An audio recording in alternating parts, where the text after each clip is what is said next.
How well do you really know the order of the 10 devastating plagues that struck Egypt? It all began the moment Pharaoh refused to free the Israelites. At the time, Egypt stood as the greatest empire on earth. Its rivers gave life. Its kings ruled without challenge. But one command would shake this empire to its core. Let my people go. Plague 1. Water turned to blood. Without warning, the Nile and the heart of Egypt turned to blood. Fish died. Water became foul. The river that gave life now brought fear and death. Yet Pharaoh refused to listen.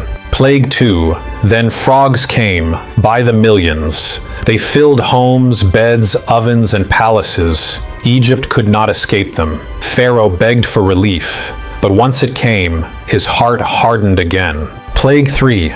The dust of Egypt came alive. Gnats covered people and animals, biting and tormenting the land.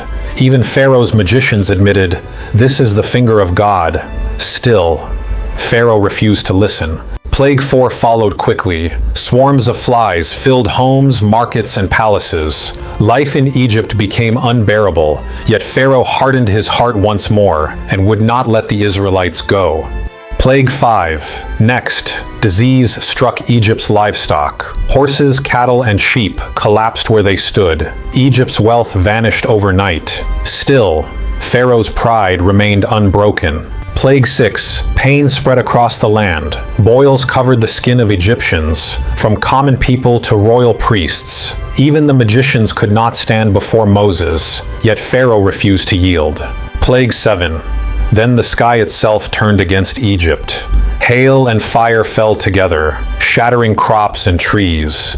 Never had Egypt seen such power. Still, Pharaoh would not listen. Plague 8. What the hail left behind, the locusts devoured. They covered the land until nothing green remained. Fields were stripped bare. Egypt stood on the edge of ruin. Plague 9.